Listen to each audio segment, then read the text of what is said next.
Hello friends, welcome to my channel Saraswati teacher classes. आज की इस वीडियो में बात करेंगे जो कि तीसरी, चौथी और पाँचवीं की एनसीईआरटी की जो बुक होती है वहाँ से ये पूछी जाती है। और आज का टॉपिक है हमारा घर। तीनों क्लास का पूरा निचोड़ आपको यहाँ देखने को मिल जाएगा। और इससे पहले मैंने आपको आवास पढ़ाया था कि आवास किस टाइप के होते हैं और कहाँ कैसे कैसे होते हैं। तो फ्रेंड्स, आगे बढ़ने से पहले आप इस चैनल पर नए हैं तो चैनल को सब्सक्राइब करें और साथ ही में बेल आइकन को प्रेस करें ताकि समय समय पर मेरी वीडियो का नोटिफिकेशन आपको मिलता रहे। तो इस वीडियो को लास्ट तक आप वॉच करिएगा, सारी इन्फॉर्मेशन आपको मिल जाएगी। आज का टॉपिक है हमारा घर, यानी कि टाइप्स ऑफ हाउसेज। जैसे आप सभी को पता है कि भारत राज्य जो है वहाँ विविधताओं से भरा हुआ है। तो जैसे जैसे जहाँ जहाँ का टेम्परेचर होता है उस अनुसार उस एरिए में, उस राज्य में उस प्रकार के घर पाए जाते हैं। तो वहाँ से क्वेश्चन कई बार बहुत ही पूछा जाता है।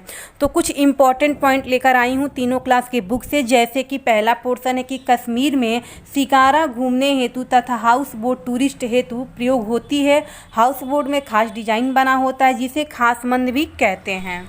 तो ध्यान रखिएगा, जो कश्मीर है अगर आप घूमने जाएंगे तो छोटी सी एक बोट होती है, उसके ऊपर हल्का सा सेटर लगा होता है। उसी बोट को कश्मीरी भाषा में शिकारा कहा जाता है।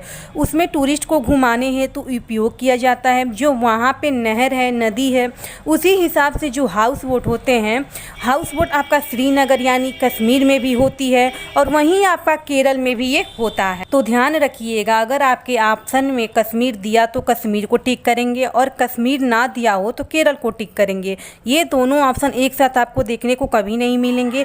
तो इस हाउस बोट में कुछ खास डिजाइन बने होते हैं, इसीलिए इसे खासमंद भी बोला जाता है।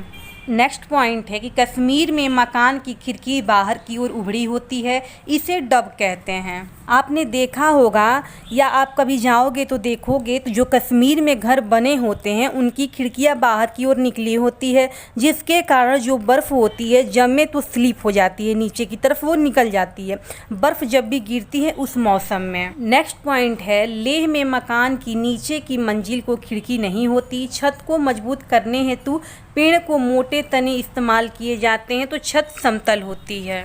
तो ध्यान रखिएगा, जो लेह में मकान होते हैं वो ऐसे मकान होते हैं जो वहाँ की एक्टिव वेदर, वहाँ ठंड बहुत पड़ती है और सर्दियों के मौसम में -40 डिग्री हो जाती है। अगर आप लोहे को छू लेंगे या फिर फॉर एग्जांपल की बात करूँ किसी पानी को बाहर फेंकेंगे तो वहाँ ऊपर ही ऊपर वो बर्फ़ की तरह जम जाएगा। नीचे आने से पहले इतना वहाँ टेम्परेचर होता है, इसीलिए बचने के लिए वहाँ के मकान में नीचे की मंजिल में खिड़की नहीं होती है, क्योंकि सर्दी के मौसम में नीचे खिड़की ना होने से ठंड कम होती है। इसीलिए वो नीचे वाले मंजिल में रहते हैं और वो पेड़ के मोटे तनों से बनाते हैं, क्योंकि सर्दी में गर्मी और गर्मी में सर्दी देने का वो काम करती हैं। नेक्स्ट पॉइंट है, लेह में लोग सर्दियों में नीचे मंजिल पे रहते हैं क्योंकि मोटी मोटी दीवारें, लकड़ी की फर्श और लकड़ी की छत ठंड से बचाती हैं उनको। जैसे कि मैंने अभी भी आपको बताया है कि नीचे खिड़की ना होने से जब सर्दियों का मौसम आता है तो सारे वहाँ के लोग अपने नीचे वाले मंजिल में रहने लगते हैं, क्योंकि घर इंसुलेट रहता है, गर्म रहता है। नेक्स्ट पॉइंट है कि हाउस बोट 80 फुट लंबी और 8-9 फुट चौड़ी होती है। अब ये हाउस बोट 80 फुट लंबी और 8-9 फुट चौड़ी होती है। ये आपको केरल में ही देखने को मिलेगा, जम्मू कश्मीर में देखने को नहीं मिलेगा। तो ध्यान रखिएगा, केरल में जो हाउस बोट होती हैं वो 80 फुट तक लंबी आपको देखने को मिलेगा और पूरा लग्जरी होटल जैसा, यानी कि बोट आपको कैसा मिलेगा, लग्जरी होटल जैसा देखने को मिलेगा। नेक्स्ट पॉइंट है कि बकरवाल लोग लकड़ी व मिट्टी के घरों में रहते हैं, यह बकरी चराते हैं।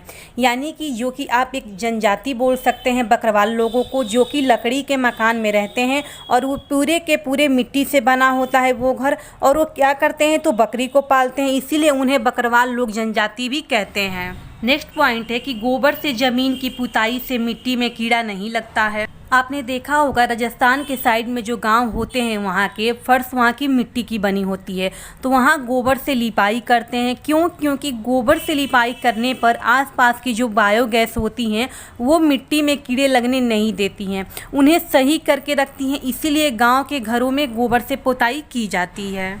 नेक्स्ट पॉइंट है, असम में मकान बांस के खंभों पर बनते हैं जो कि ज़मीन से 10 से 12 फुट ऊंचे होते हैं। असम में जो मकान होते हैं वो बांस के खंभों पर बनाए जाते हैं जो कि ज़मीन से 3 से 3.5 मीटर या फिर 10 से 12 फुट ऊंचे बनाए जाते हैं। असम में जो है वो भारी बारिश वाला एरिया है और बाढ़ वहाँ काफ़ी ज़्यादा आता है, जिसके कारण वहाँ के ज़मीन पानी से ढके होते हैं। तो ये थी छोटी सी वीडियो। आई होप कि आपको आज की वीडियो अच्छी लगी होगी, तो ज़्यादा से ज़्यादा शेयर और सब्सक्राइब करिएगा। मिलते हैं हम आपसे नेक्स्ट वीडियो में, तब तक के लिए thank you so much friends.